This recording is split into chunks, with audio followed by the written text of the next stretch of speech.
Hello. Good evening, everyone. How are you? Fine, thank you. I am going to be reading bedtime stories.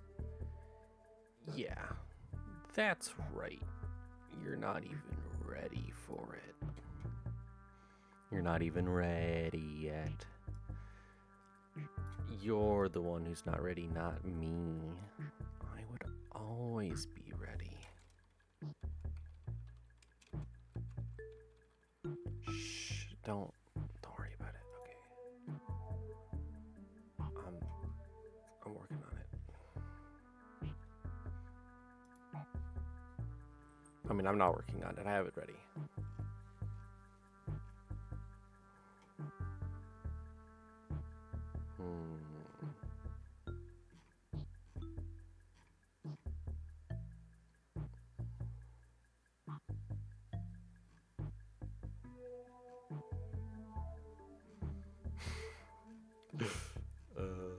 We get to choose what age storybooks. Oh no, that's AI art on that one. Ooh.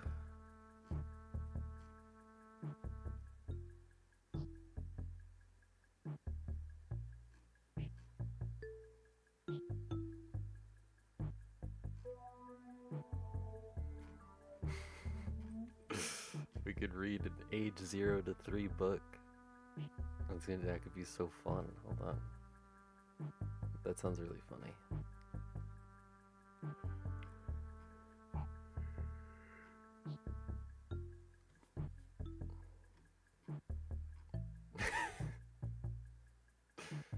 Alright, let's do that one. Alright, we're gonna start with a nice, lovely AI storybooks remove like the sole draw of a storybook. Yes, I agree. But I'm not gonna read that one. We're gonna read a much better, a cooler one.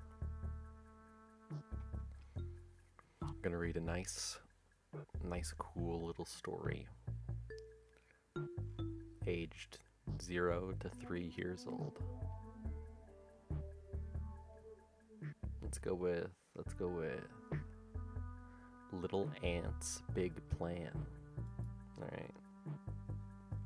Any 0 to 3-year-olds in the chat? There should not be any, by the way. But if you identify with that age, then this is for you.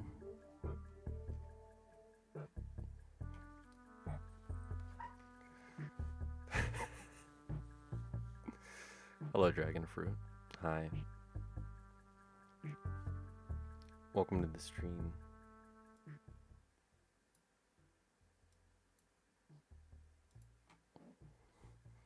Welcome, welcome.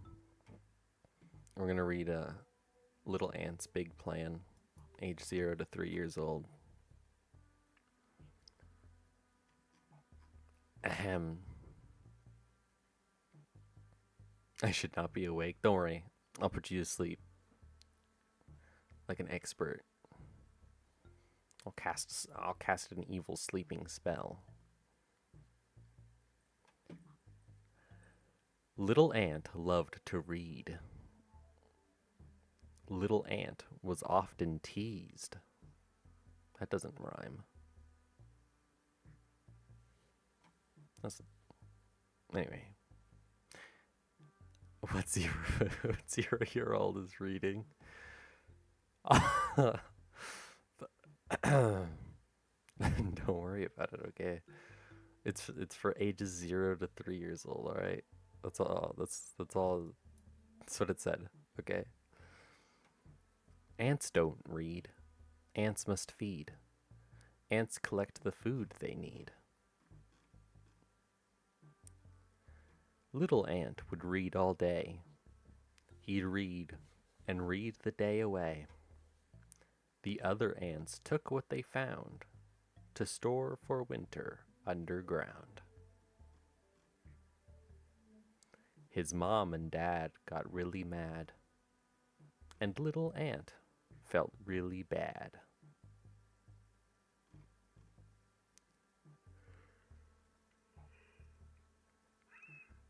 In autumn, when the leaves fall down, the ants must keep food underground.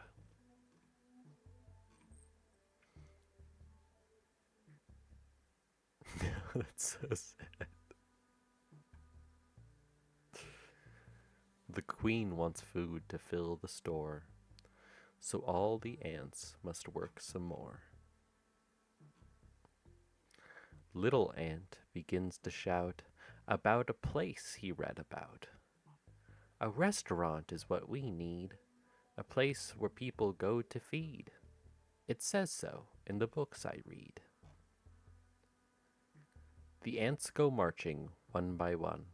They march into the setting sun. And little ant said, "Hey, there's one." The ants go marching one by one, carrying a burger, carrying a bun. When they return, the queen is glad. The stores are full. They cheer like mad. Yeah, hurrah, hurrah, thank you, thank you. Ant gets hugs from mom and dad. His baby sister takes his hand. Now I think I understand. The way you love to read a book makes me want to take a look. Wow. And then they get poisoned and killed by exterminators because they were pests within a restaurant. Love the voice, Kana. Thank you. I'm really doing my best. You know, how about we work up the ages? We started with a 0 to 3. What? Oh, don't worry about it. Just trying to read this lovely story. My pewter be lagging. You won't? Won't what? What is he yapping about? Did we have... I thought our thing was planned another day. Am I crazy? Am I crazy? Am I stupid? I don't think I'm crazy or stupid, but maybe. Nope. We're good. I don't know what he's yapping about. Moon texted me on Steam specifically. And is he trying to yap at me right now? What are you yapping about, Moon?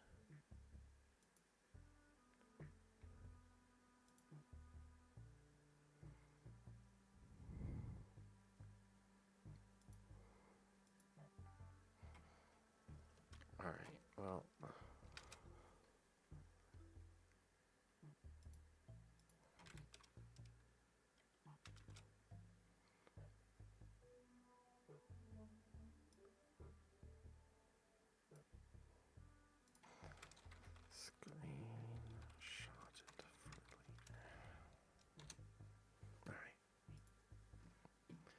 I got to screenshot something embarrassing for Moon. Perfect time to read Goodnight Moon? Shoot.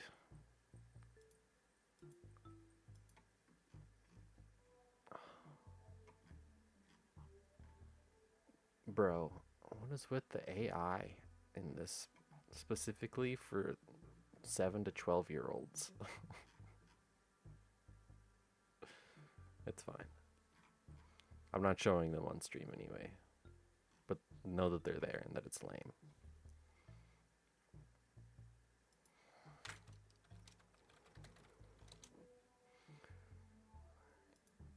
I'll read Goodnight Moon.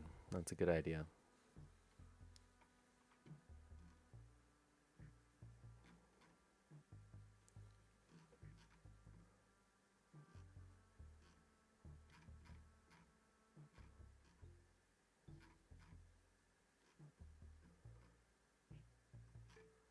I feel like this isn't correct.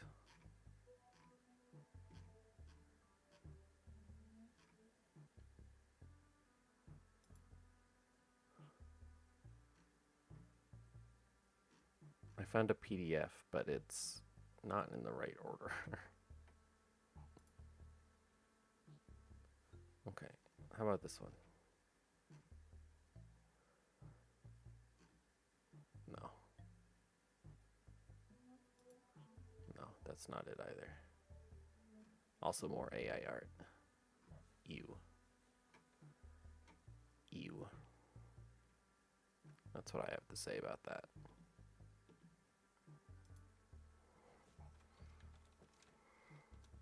Wait, I have a great idea. I'll change the stream's sound to EP time.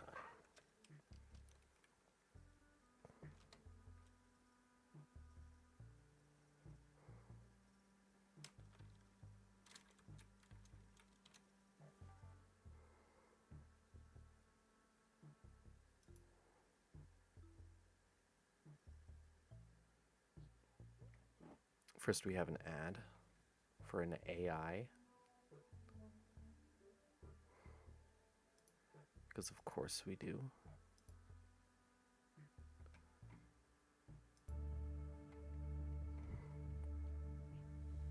Okay, there we go.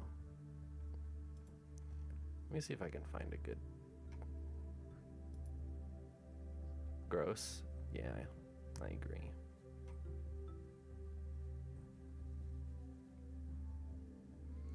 Okay, well, it's not allowing me. I haven't found a good spot to read Goodnight Moon, I'm sorry. But know that I tried. Know that I tried.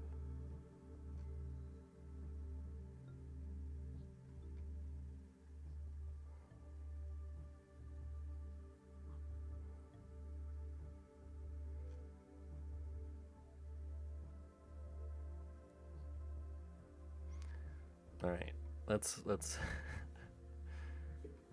right, we read one for 0 to 3-year-olds. Now we're reading one for 4 to 6-year-olds. We're gonna read Tig's World.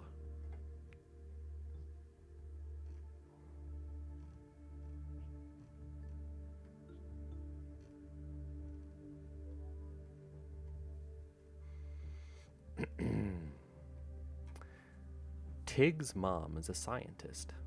She knows things. Tig's dad is a writer.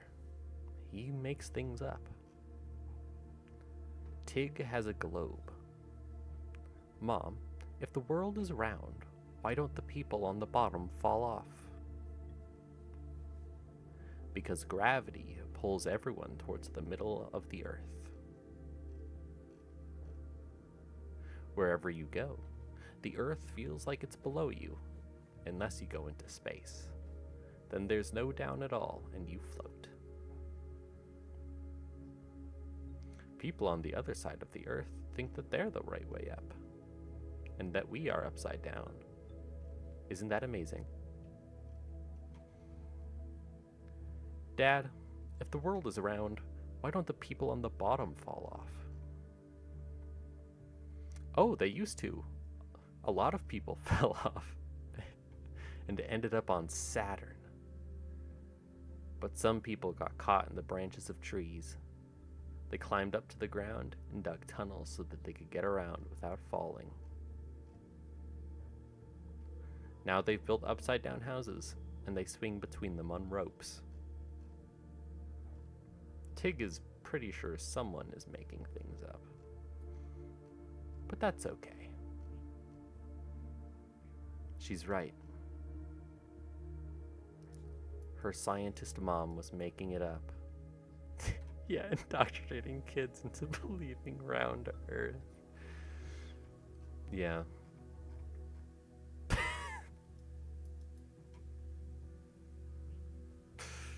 No, it's so sad.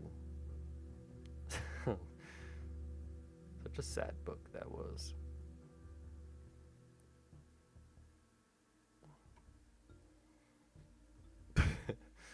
All right, we're gonna step up again. We're stepping it up. Age 7 to 12 now. 7 to 12. That's a big gap. We're gonna read Princess Hase, a story of old Japan.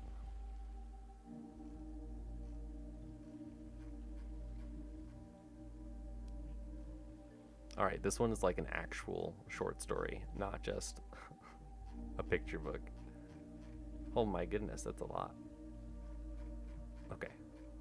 I can actually read it proper now.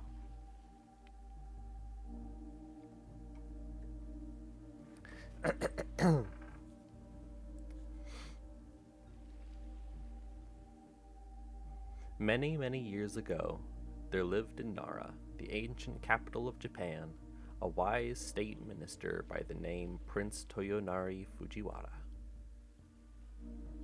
His wife was a noble, good, and a beautiful woman called Princess Murasaki. They had been married by their respective families according to Japanese custom when very young, and had lived together happily ever since. The difficulty is moving a bit fast. Well, maybe you should stick to the 4 to 6 books, you know? Maybe if it's too fast, you know. You gotta get used to the 4 to 6 before you move on to the 7 to 12. They had, however, one cause for great sorrow.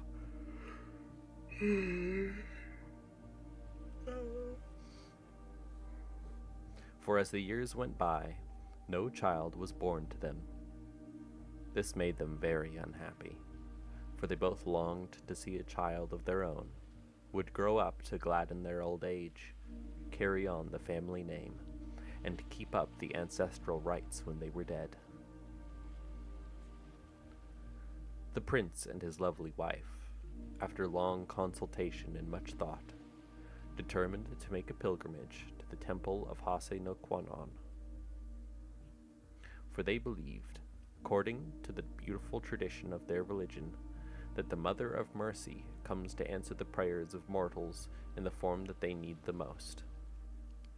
Surely, after all these years of prayer, she would come to them in the form of a beloved child and answer to their sacred pilgrimage, for that was the greatest need of their 2 lives. Everything else they had everything else they had that this life could give them, but it was all nothing because the cry of their hearts was unsatisfied.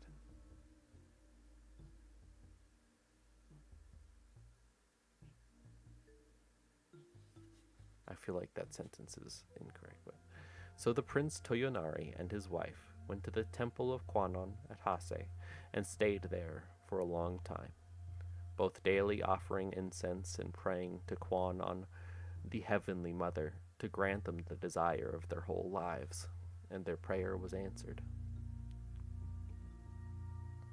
A daughter was born at last to the Princess Murasaki, and great was the joy of her heart.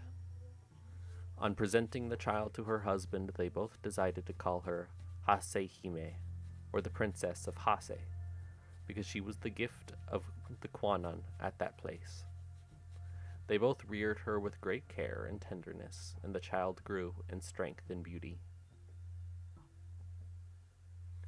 When the little girl was 5 years old, her mother fell dangerously ill, and all the doctors and their medicines could not save her. A little before she breathed her last, she called her daughter to her, and gently stroking her head, said, "Hase Hime, do you know that your mother cannot live any longer? Though I may die, you must grow up a good girl. Do your best not to give trouble to your nurse or any other of your family. Perhaps your father will marry again, and someone will fill my place as your mother. If so, do not grieve for me, but look upon your father's second wife as your true mother, and be obedient and filial to both her and your father. Remember, when you are grown up, to be submissive to those who are your superiors, and to be kind. Remember when you are grown up, to be submissive to those who are your superiors, and to be kind to all those who are under you. I die with hope that you will grow up a model woman." Alright, well, I feel like this is definitely an older story.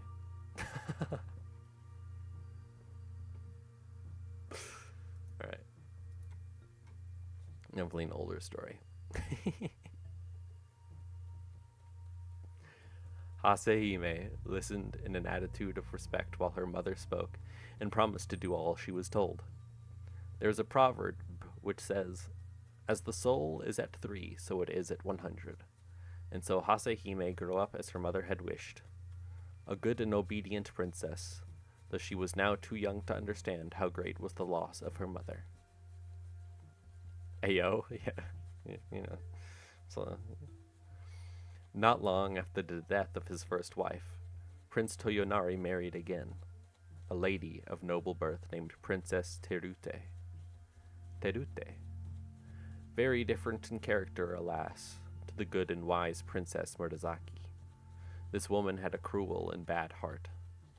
She did not love her stepdaughter at all, and was often very unkind to the small girl, saying to herself,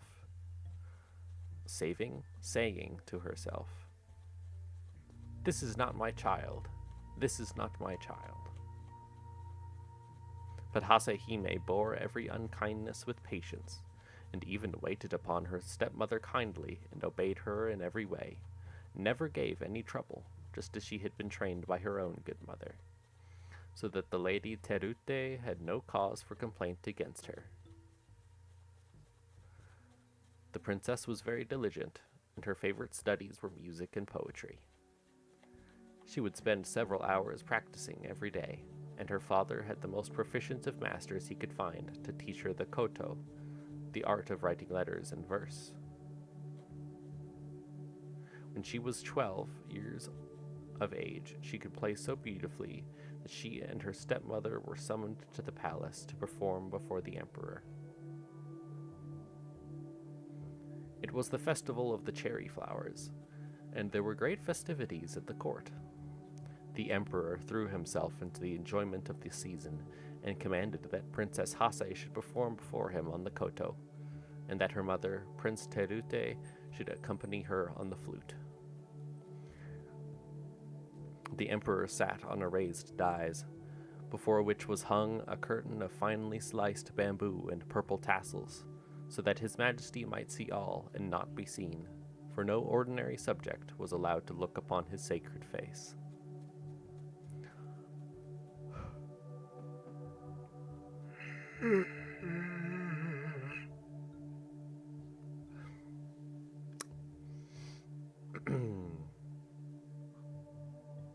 Hasehime was a skilled musician, though so young, and often astonished her masters by her wonderful memory and talent. On this momentous occasion she played well, but Princess Terute, her stepmother, who was a lazy woman and never took the trouble to practice daily, broke down in her accompaniment and had to request one of the court ladies to take her place. This was a great disgrace, and she was furiously jealous to think she had failed where her stepdaughter succeeded. And to make matters worse, the emperor sent so many beautiful gifts to the little princess to reward her for playing so well at the palace. There was also another reason why Princess Terute hated her stepdaughter, for she had the good fortune to have a son born to her, and in her inmost heart she kept saying, "If only Hasehime were not here, my son would have all the love of his father." And never having learned to control herself, she allowed this wicked thought to grow into the awful desire of taking her stepdaughter's life. So one day she secretly ordered some poison, and poisoned some sweet wine. This poisoned wine she put into a bottle. Into another similar bottle she poured good wine. It was the occasion of the boys' festival on the 5th of May, and Hasehime was playing with her little brother. All his toys of warriors and heroes were spread out, and she was telling him wonderful stories about each of them. They were both enjoying themselves and laughing merrily with their attendants when his mother entered with the 2 bottles of wine and delicious cakes. "You are both so good and happy," said the wicked Princess Terute with a smile, "that I have brought you some sweet wine as a reward, and here are some nice cakes for my good children." And she filled 2 cups from the different bottles. Hasehime, never dreaming of the dreadful part her stepmother was acting, took one of the cups of wine and gave to her little stepbrother the other that had been poured for him. The wicked woman had carefully marked the poisoned bottle, but on coming into the room she had grown nervous, and pouring out the wine hurriedly had unconsciously given the poisoned cup to her own child. All this time she was anxiously waiting the little princess, but to her amazement, no change whatever took place. I think I meant to say whatsoever. To her amazement, no change whatsoever took place in the young girl's face. Suddenly the little boy screamed and threw himself on the floor, doubled up with pain.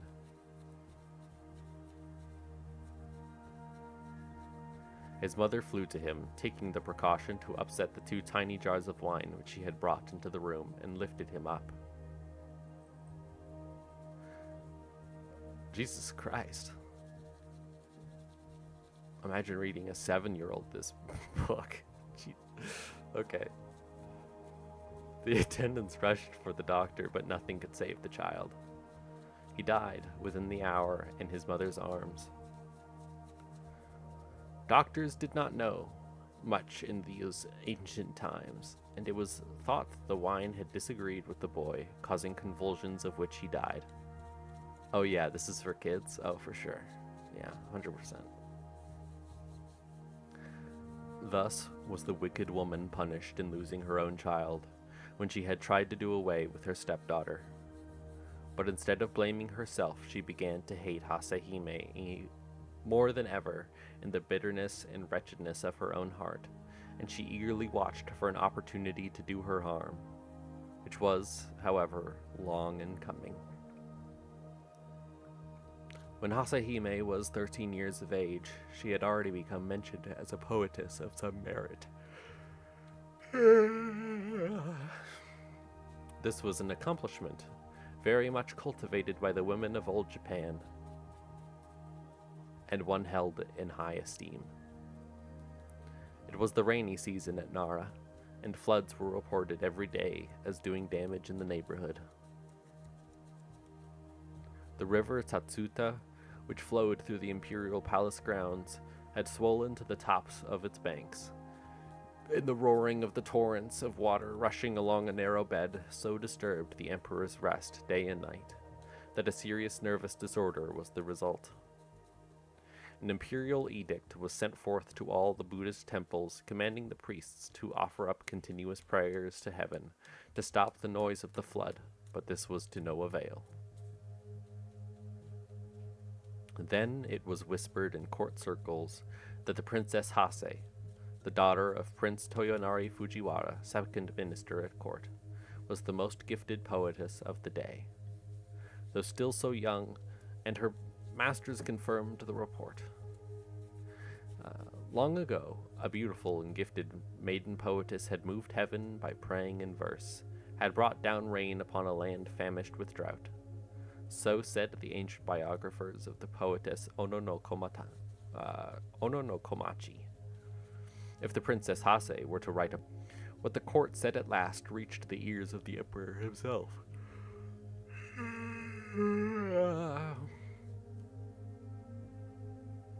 And he sent an order to the minister Prince Toyonari to this effect. Great indeed was Hasehime's fear and astonishment when her father sent for her and told her what was required.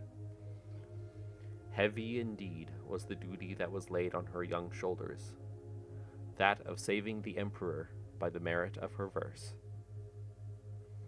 At last the day came and her poem was finished.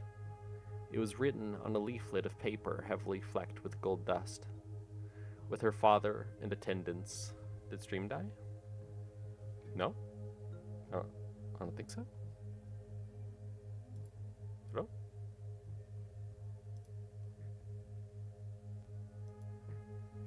Can't scare me like that.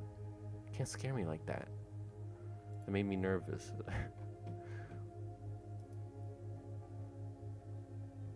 Okay. Made me nervous.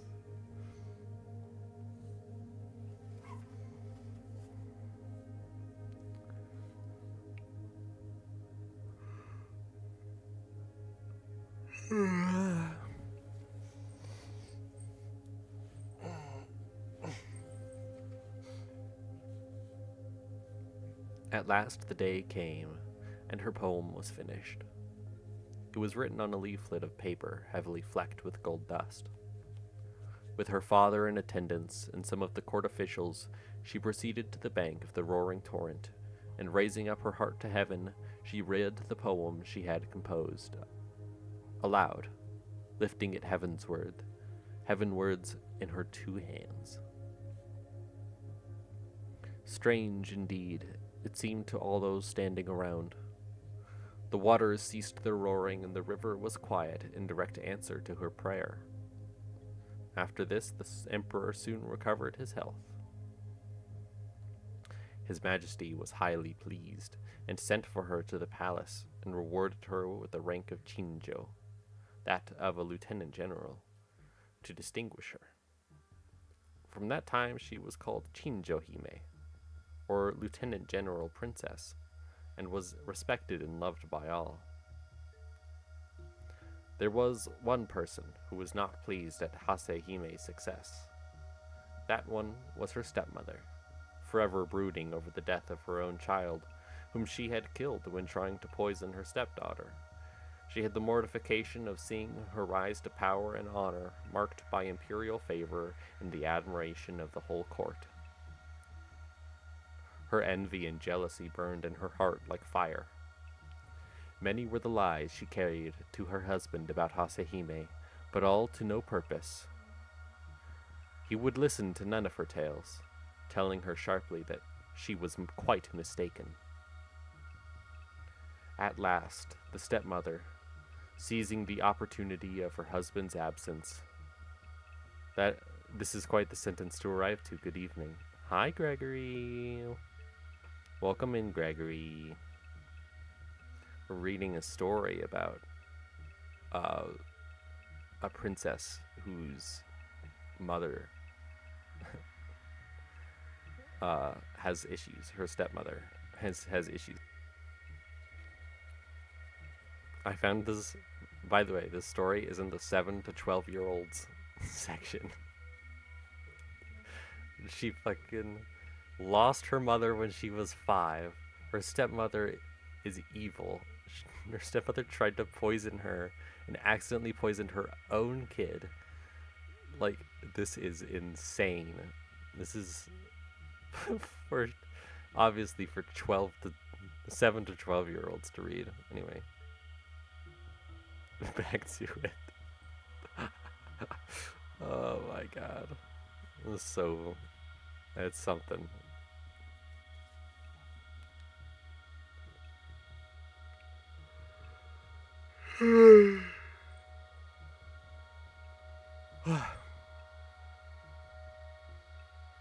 I read a Song of Fire and Ice when I was 12. But did you read it when you were 7? That's the question.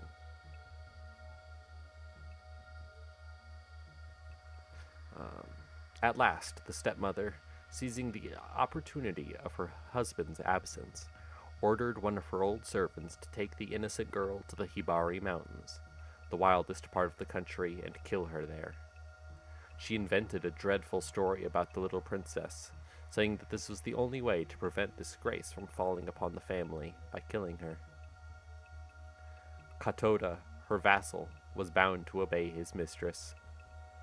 Anyhow, he saw that it would be the wisest plan to pretend obedience in the absence of the girl's father. So he placed Hasehime in a palanquin and accompanied her to the most solitary place he could find in the wild district. Have you seen kids playing pretend? Please, I was the most pretend playing kid ever. I was so pretend playing when I was a kid. The poor child knew that there was no good in protesting to her unkind stepmother at being sent away in this strange manner, so she did as she was told. But the old servant knew that the young princess was quite innocent of all the things her stepmother had invented to him as reasons for her outrageous orders, and he determined to save her life. Unless he killed her, however, he could not return to his cruel taskmistress, so he decided to stay out in the wilderness. With the help of some peasants, he soon built a little cottage, and having sent secretly for his wife to come, these two good old people did all in their power to take care of the now unfortunate princess. She all the time trusted in her father, knowing that as soon as he returned home and found her absent, he would search for her.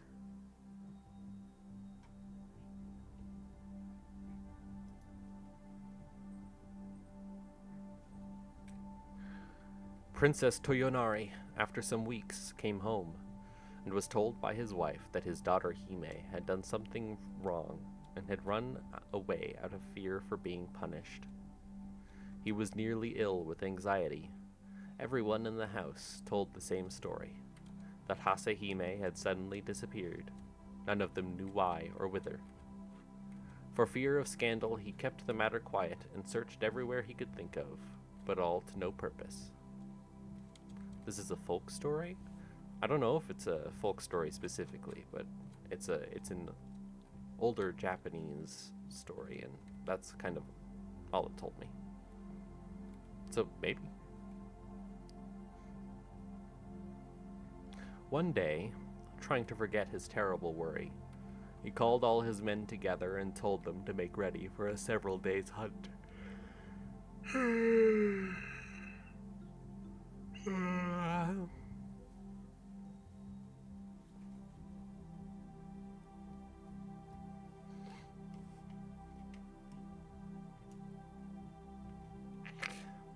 Okay.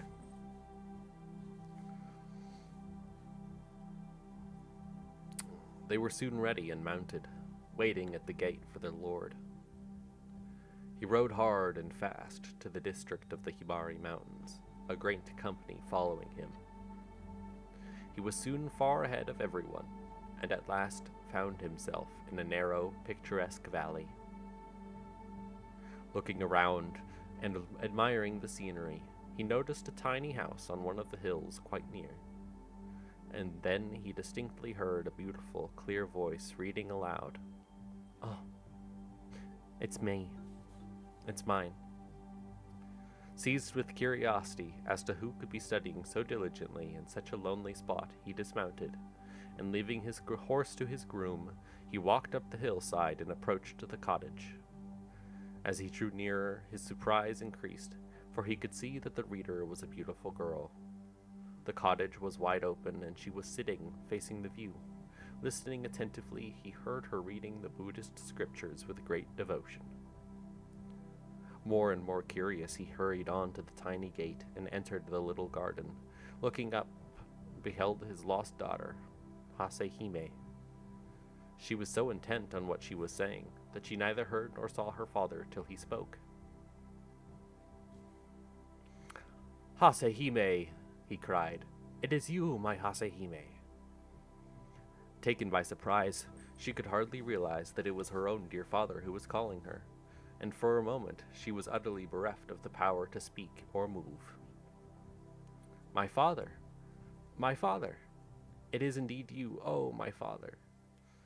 was all she could say, and running to him, she caught hold of his thick sleeve, and burying her face, burst into a passion of tears. Her father stroked her dark hair, asking her gently to tell him all that had happened, but she only wept on, and he wondered if he were not really dreaming. Then the faithful old servant Katoda came out, and bowing himself to the ground before his master, poured out the long tale of wrong, telling him all that had happened, and how it was that he found his daughter in such a wild and desolate spot, with only 2 old servants to take care of her. The prince's astonishment and indignation knew no bounds. He gave up the hunt at once and hurried home with his daughter. One of the company galloped ahead to inform the household of the glad news, and the stepmother, hearing what had happened, and fearful of meeting her husband now that her wickedness was discovered, fled from the house and returned in disgrace to her father's roof, and nothing more was heard of her. The old servant Katoda was rewarded with the highest promotion in his master's service. How only 2 servants? How could anyone live in such a condition? I know, right? She's a fucking princess. How dare they only have 2 servants?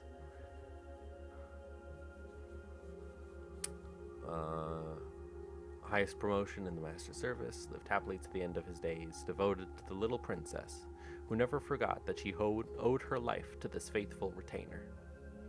She was no longer troubled by an unkind stepmother, and her days passed happily and quietly with her father.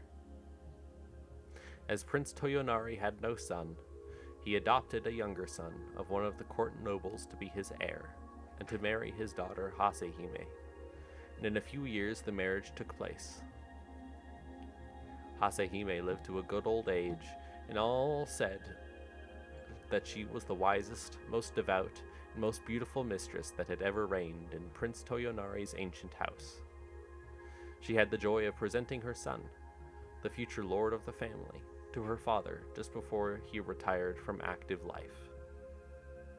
To this day, there is preserved a piece of needlework in one of the Buddhist temples of Kyoto. It is a beautiful piece of tapestry, with the figure of Buddha embroidered in the silky threads drawn from the stem of the lotus. This is said to have been the work of the hands of the good Princess Hase.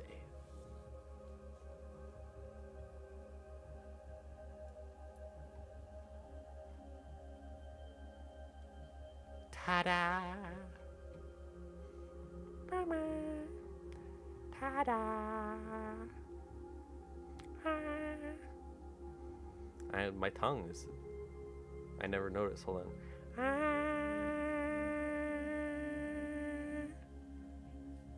I got a cute little tongue.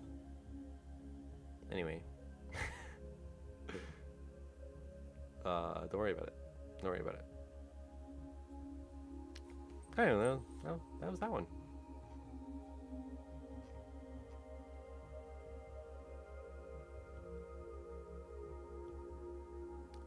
Oh man, I just scroll down and see 5 AI artwork ones. Oh.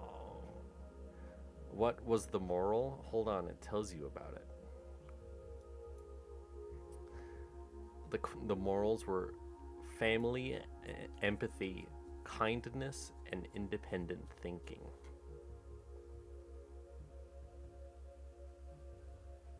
Filial piety or something of that nature.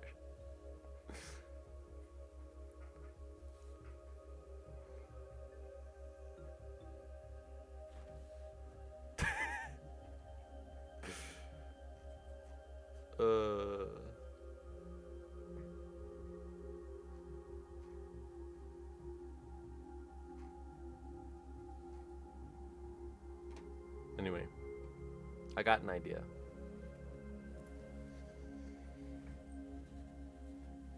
I got a few ideas. Well, I got an idea, and I got the idea for a few reasons. That's what I meant.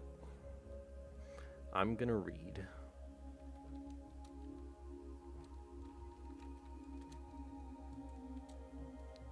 that is a dangerous sentence, Kana. Well, don't be frightened. Because I'm going to read The Stranger by Albert Camus. L'étranger. L'étranger?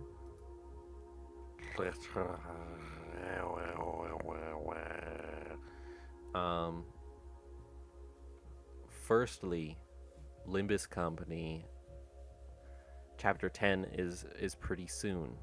So I think this would be a fun story to read in preparation. Secondly, it's a good bedtime story because some of it is really purposefully boring.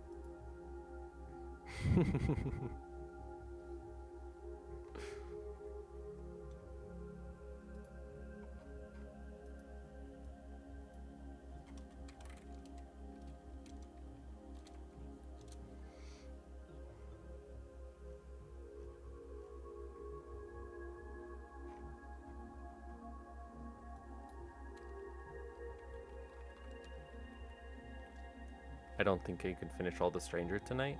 No, not all of it. But I can get started. Also, I've already read it.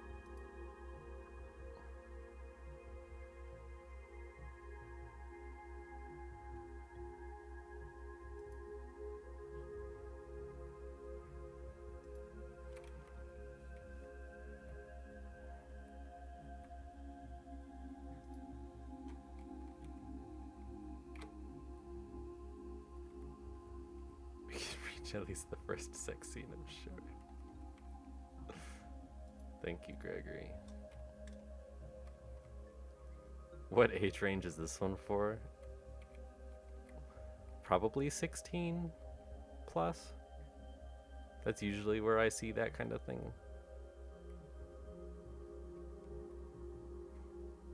It's not too graphic, but maybe 18. But it's fine because my content is 18 plus anyway.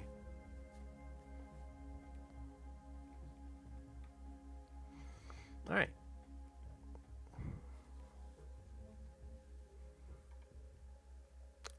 Let's read Albert Camus's L'étranger, or The Stranger.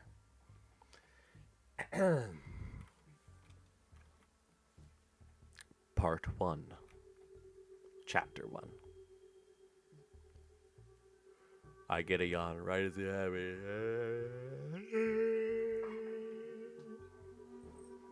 Alright, we're back. Mother died today. Or maybe yesterday. I can't be sure. The telegram from the home says, "Your mother passed away. Funeral tomorrow. Deep sympathy." Which leaves the matter doubtful. It could have been yesterday. The home for aged persons is at Morongo, some 50 miles from Algiers. With the 2 o'clock bus, I should get there well before nightfall. Then I can spend the night, keeping the usual vigil beside the body, and be back here by tomorrow evening. I have fixed up with my employer for 2 days' leave. Obviously, under the circumstances, he couldn't refuse. Still, I had an idea he looked annoyed, and I said without thinking, "Sorry, sir, but it's not my fault, you know." Afterwards, it struck me that I needn't have said that. I had no reason to excuse myself. It was up to him to express his sympathy, and so forth. Probably he will do so the day after tomorrow, when he sees me in black. For the present, it's almost as if Mother weren't really dead. The funeral will bring it home to me, put an official seal on it, so to speak. I'm gonna drink some water.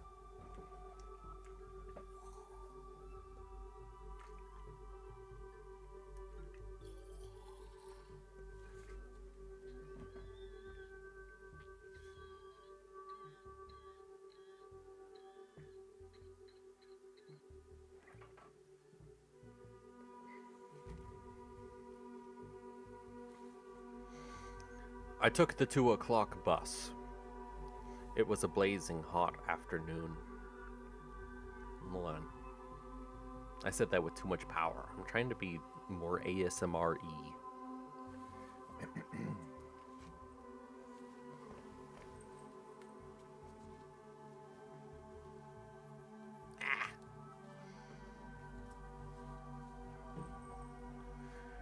I took the 2 o'clock bus. It was a blazing hot afternoon. I'd lunched, as usual, at Celeste's restaurant. Everyone was most kind, and Celeste said to me, "There's no one like a mother." When I left, they came with me to the door.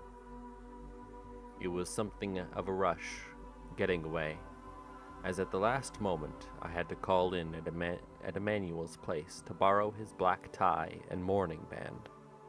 He had lost his uncle a few months ago. I had to run to catch the bus. I suppose it was my hurrying like that, what with the glare off the road and from the sky, the reek of gasoline and the jolts that made me feel so drowsy. Anyhow, I slept most of the way. When I woke, I was leaning against a soldier. He grinned and asked if I'd come from a long way off, and I nodded to cut things short. I wasn't in the mood for talking. The home is a little over a mile from the village. I went there on foot. I asked to be allowed to see Mother at once, but the doorkeeper told me I must see the warden first. He wasn't free, and I had to wait for a bit. The doorkeeper chatted with me while I waited, then led me to the office. The warden was a very small man with gray hair and a Legion of Honor rosette in his buttonhole. He gave me a long look with his watery blue eyes. Then we shook hands, and he held mine so long that I began to feel embarrassed.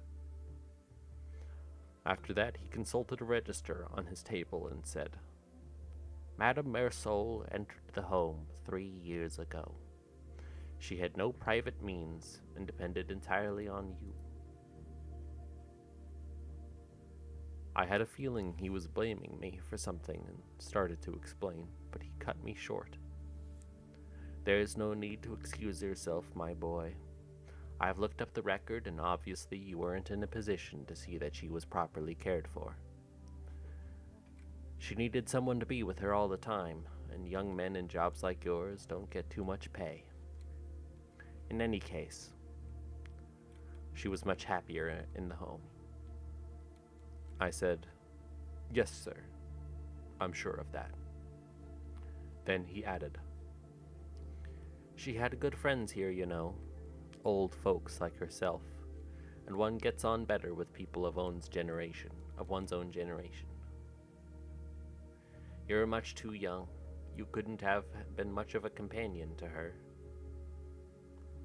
That was so. When we lived together, Mother was always watching me, but we never ever talked. Hardly ever talked. During her first few weeks at the home, she used to cry a good deal, but that was only because she hadn't settled down. After a month or two, she'd have cried if she'd been told to leave the home, because this, too, would have been a wrench. That was why, during my last year, I seldom went to see her.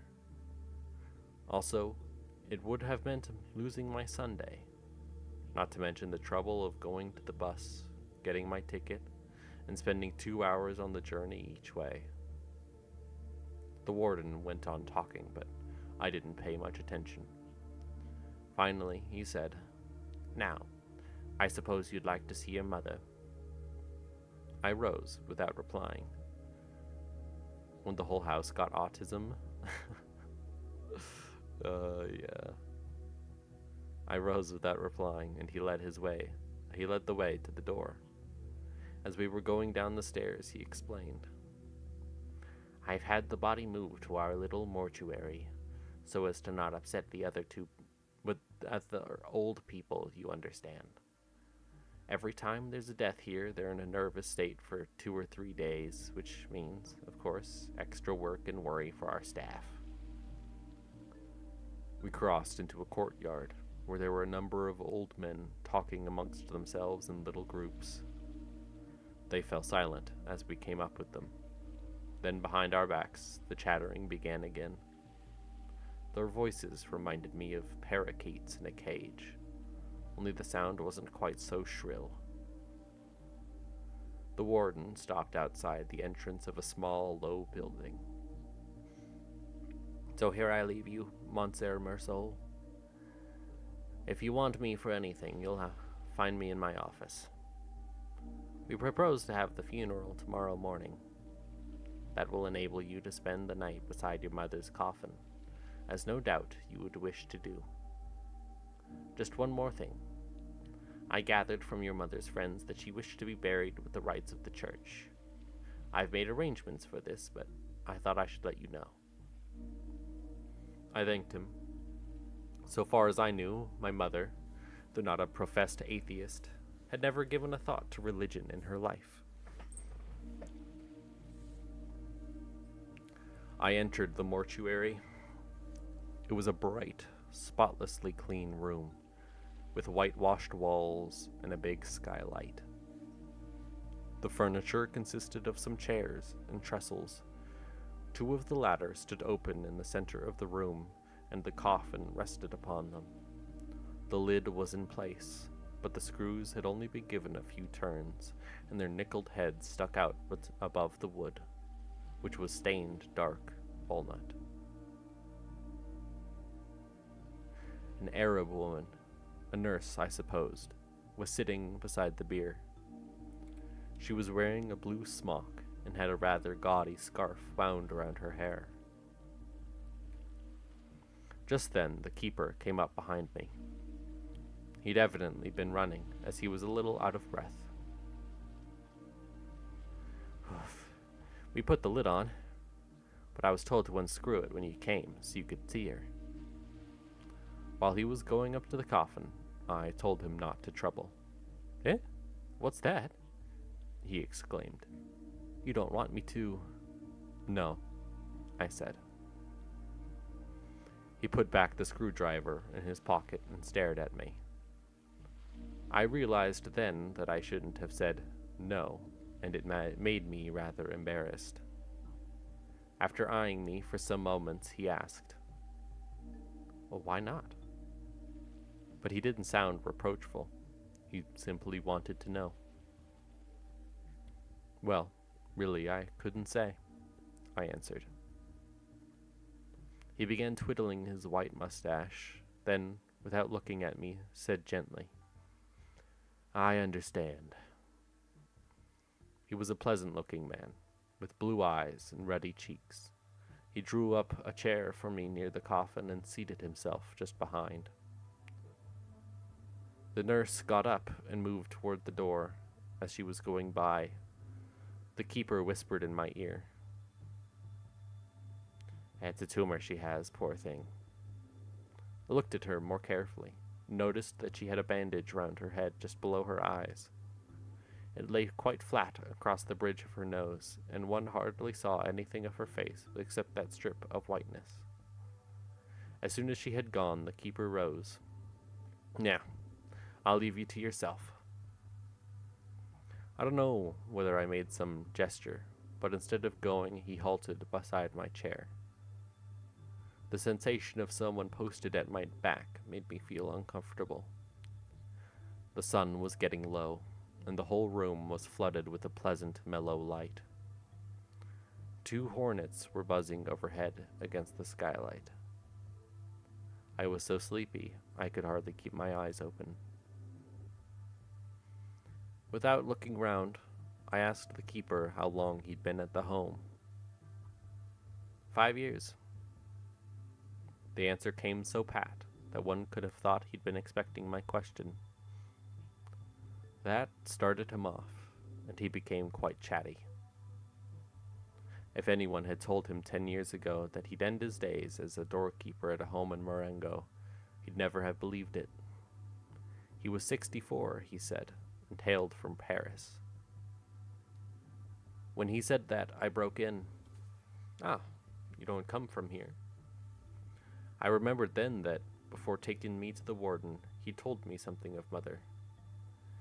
He said she'd have to be buried mightily quickly because of the heat in these parts, especially down in the plain.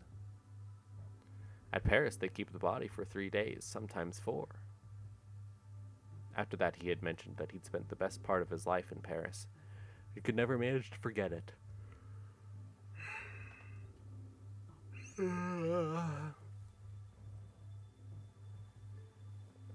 Here, he had said, things have to go with a rush, like. You've hardly got time to get used to the idea that someone's dead before they're hauled off to the funeral. That's enough, his wife had put in. You didn't ought to say such things to the poor young gentleman. The old fellow had blushed and begun to apologize. I told him it was quite all right. As a matter of fact, I found it rather interesting, what he'd been telling me. I hadn't thought of that before.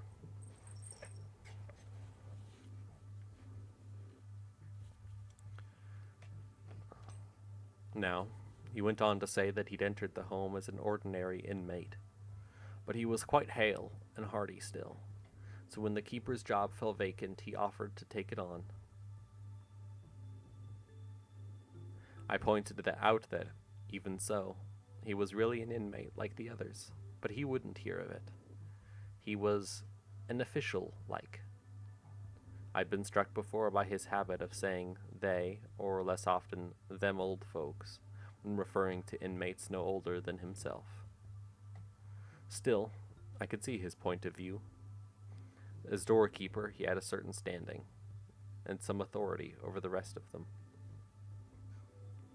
Just then, the nurse returned. Night had fallen very quickly. All of a sudden, it seemed, the sky went black above the skylight. The keeper switched on the lamps, and I was almost blinded by the blaze of light. He suggested I should go to the refectory for dinner, but I wasn't hungry. Then he proposed bringing me a mug of café au lait. Café au lait? I'm sorry if I pronounced that wrong. As I am very partial to it, I said, "Thanks." And a few minutes later, he came back with a tray. I drank the coffee, and then I wanted a cigarette, but I wasn't sure if I should smoke under the circumstances in Mother's presence. I thought it over. Really, it didn't seem to matter, so I offered the keeper a cigarette, and we both smoked. After a while, he started to talk again. "You know, your mother's friends will be coming soon, to keep vigil with you beside the body. We always have a vigil here when anyone dies. I'd better go and grab some chairs and a pot of black coffee." The glare off the white walls was making my eyes smart, and I asked him if he couldn't turn off one of the lamps. "Nothing doing," he said. They'd arranged the lights like that. Either one had them all on or none at all. After that, I didn't pay much more attention to him. He went out, brought some chairs, and set them round the coffin. On one he placed a coffee pot and 10 or a dozen cups. Then he sat down, facing me, on the far side of Mother. The nurse was at the other end of the room with her back to me. I couldn't see what she was doing, but by the way her arms moved, I guessed that she was knitting. I was feeling very comfortable. The coffee had warmed me up, and through the open door came scents of flowers and breaths of cool night air. I think I dozed off for a while.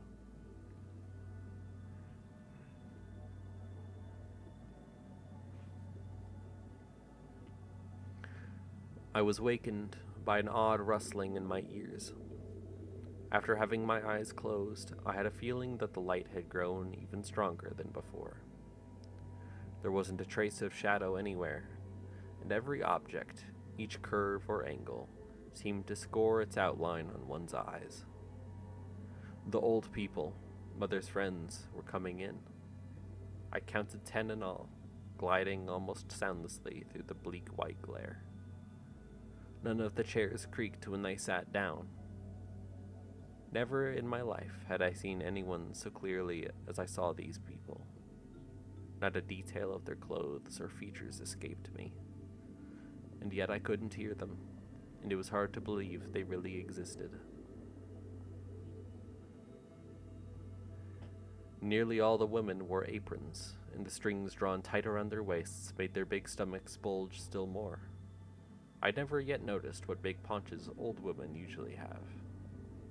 Most of the men, however, were thin as rakes, and they all carried sticks. What struck me most about their faces was that one couldn't see their eyes, only a dull glow and a sort of nest of wrinkles. On sitting down, they looked at me and wagged their heads awkwardly, their lips sucked in between their toothless gums. I couldn't decide if they were greeting me and trying to say something, or if it was due to some infirmity of age. I inclined to think they were greeting me, after their fashion, but it had a queer effect, seeing that all those old fellows grouped around the keeper, solemnly eyeing me and dandling their heads from side to side. For a moment, I had an absurd impression that they had come to sit in judgment of me.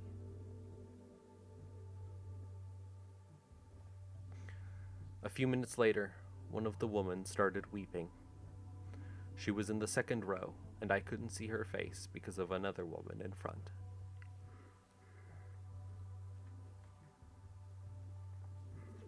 At regular intervals, she emitted a little choking sob, one that had a feeling one had a feeling that she would never stop. The others didn't seem to notice.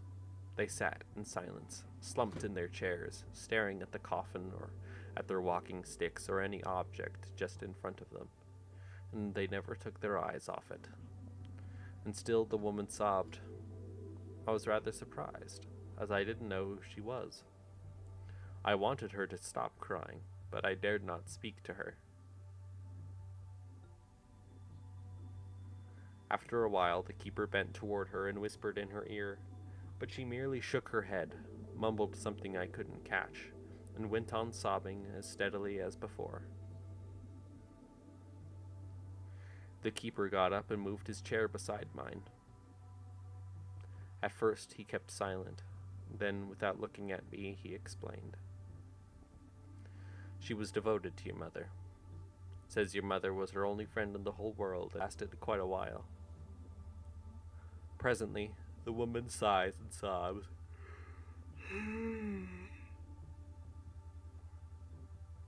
Wow. The woman sighs and sobs became less frequent, and after blowing her nose and snuffling for a few minutes, she too fell silent. I'd ceased feeling sleepy, but I was very tired and my legs were aching badly, and now I realized that the silence of these people was telling on my nerves. The only sound was a rather queer one. It came only now and again, and at first I was puzzled by it. However, after listening attentively, I guessed what it was. The old men were sucking at the insides of their cheeks. This caused the odd, wheezing noises that had mystified me. They were so much absorbed in their thoughts that they didn't know what they were up to. I even had an impression that the dead body in their midst meant nothing at all to them. But now I suspect that I was mistaken about this.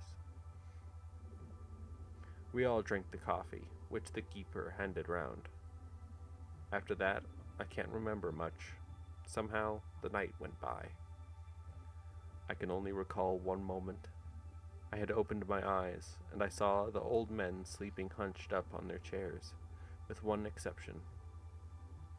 Resting his chin on his hands clasped around his stick, he was staring hard at me, as if he had been waiting for me to wake. Then I fell asleep again. I woke up after a bit, because the ache in my legs had developed into a sort of cramp.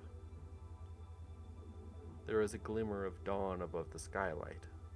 A minute or two later, one of the old men...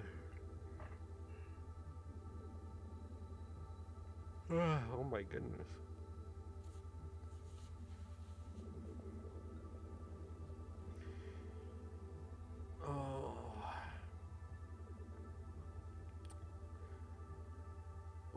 A minute or two later, one of the old men woke up and coughed repeatedly. He spat into a big check handkerchief, and each time he spat it sounded as if he were retching. This woke the others, and the keeper told them it was time to make a move.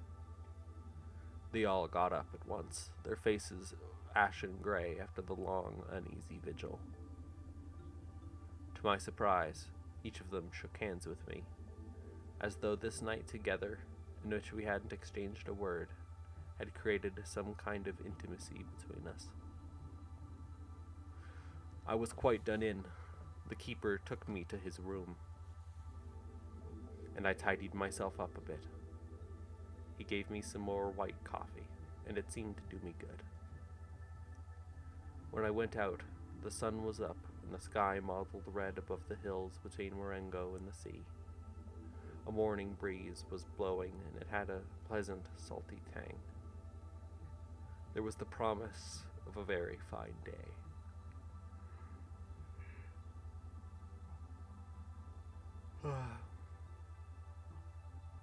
I hadn't been in the country for ages, and I caught myself thinking what an agreeable walk I could have had if it hadn't been for Mother. Thank you, McDonald's. Super awesome and cool.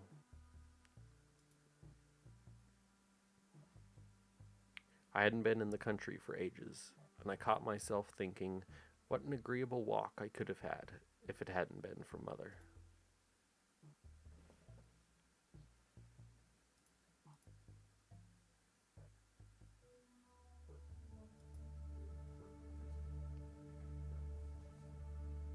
As it was, I waited in the courtyard under a plane tree. I sniffed the smells of the cool earth and found I wasn't sleepy anymore. Then I thought of the other fellows in the office. At this hour, they'd be getting up, preparing to go to work. For me, this was always the worst hour of the day. I went on thinking like this for 10 minutes or so. Then the sound of a bell inside the building attracted my attention. I could see movement behind the windows, and all was calm again. The sun had risen a little higher and was beginning to warm my feet. The keeper came across the yard and said the warden wished to see me. I went back to his office, and he got me to sign some document. I noticed he was in black with pinstripe trousers. He picked up the telephone receiver and looked at me.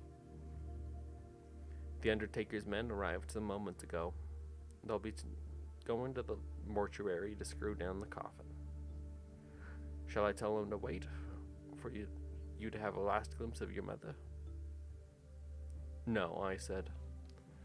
He spoke into the receiver, lowering his voice. That's all right. Tell the men to go there now.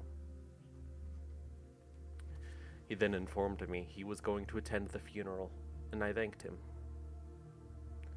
Sitting down behind his desk, he crossed his short legs and leaned back.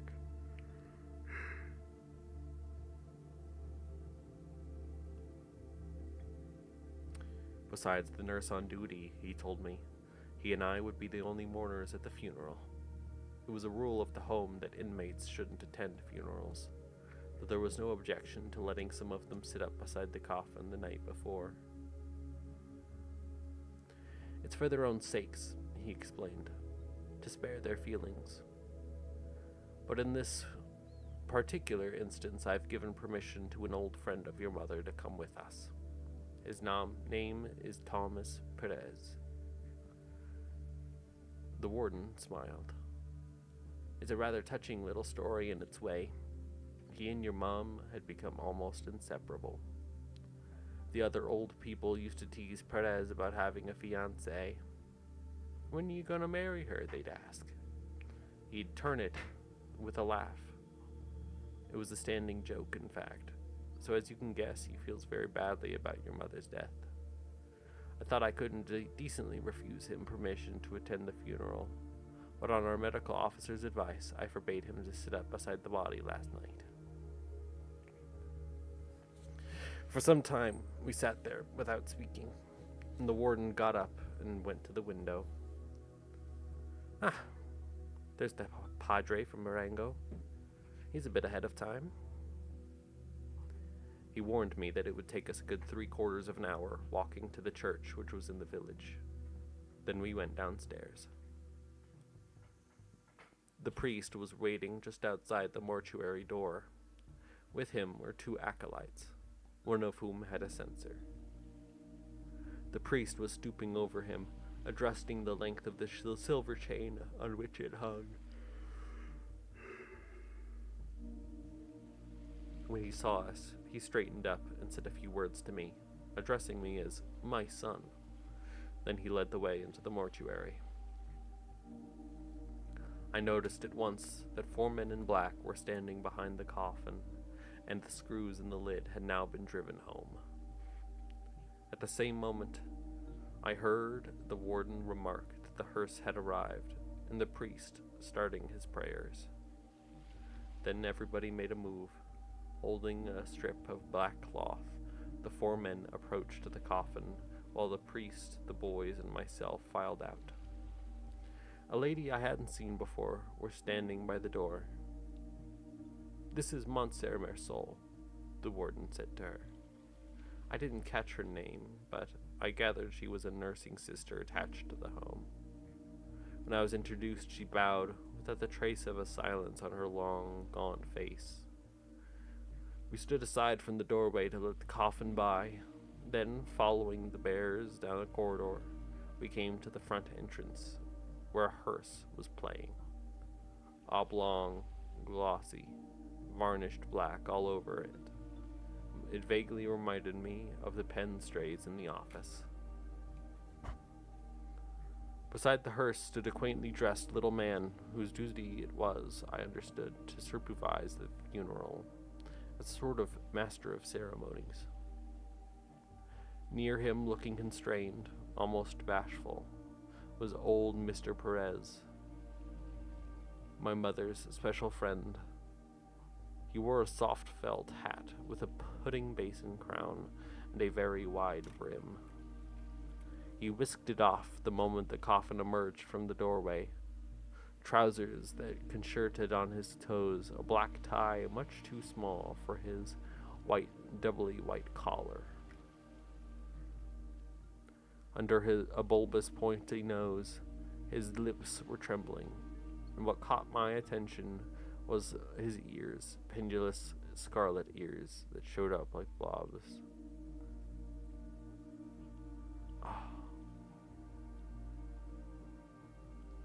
I showed up like what? Like blobs of sealing wax on the parlor of his cheeks, and were framed in wisps of silky white hair.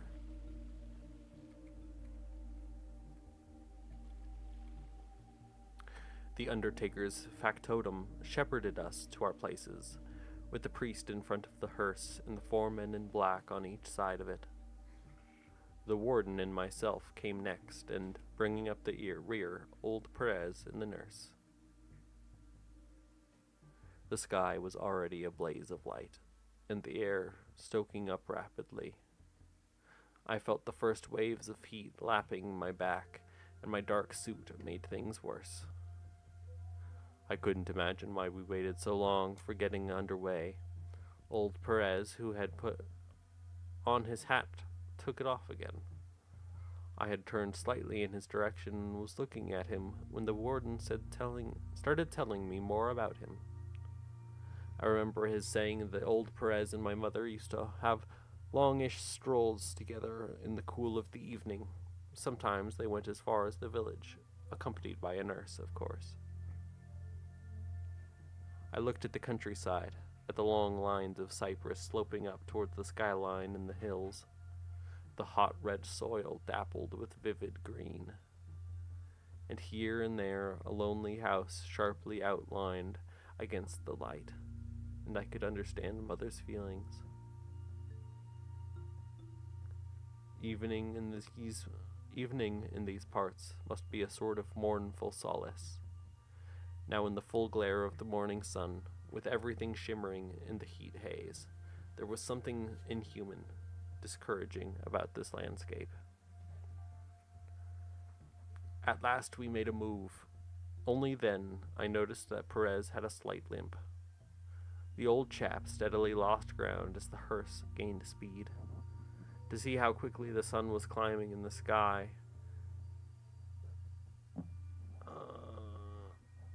it struck me for quite a while. The air had been throbbing with the hum of insects and the rustle of grass warming up. Sweat was running down my face as I had no hat to fan myself with my handkerchief. As I had no hat, I tried to fan myself with my handkerchief. There needs to be a comma there. The undertaker's man turned to me and said something I didn't catch. At that same time, he wiped the crown of his head with a handkerchief that he'd held in his pocket hand, while with his right he tilted up his hat. I asked him what he'd said. He pointed upward. "Sun's pretty bad today, ain't it?"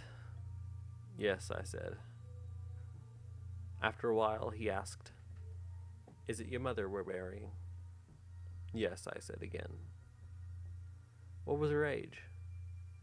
"Well, she was getting on." As a matter of fact, I didn't know exactly how old she was. After that, he kept silent. Looking back, I saw Perez limping along some 50 yards behind. He was swinging his big felt hat arm's length. trying to make the pace. I also had a look at the warden, who was walking with careful footsteps, economizing every gaze, beads of perspiration on his forehead, but he didn't wipe them off.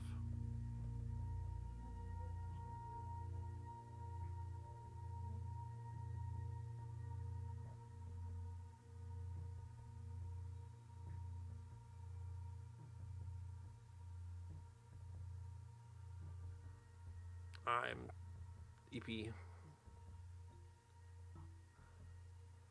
I had an impression that our little procession was moving slightly faster. Wherever I looked, I saw the same sun-drenched countryside, and the sun was so dazzling that I dared not raise my eyes.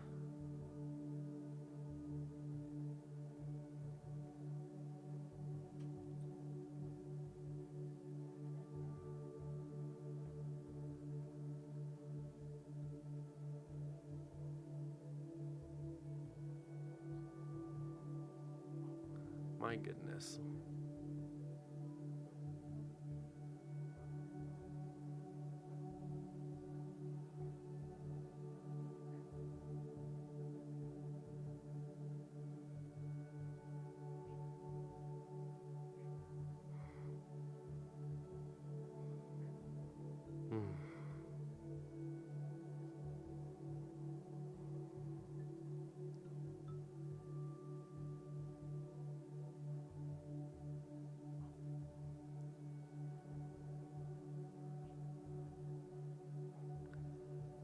I'm too tired. I'll read the rest another time. I'll remember, it's right there.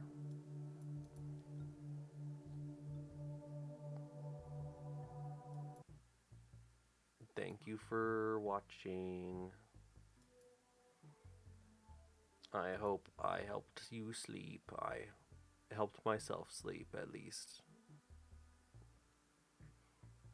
Good night. See you next week. Oh wow, I'm ending right at midnight my time too. Isn't that fancy?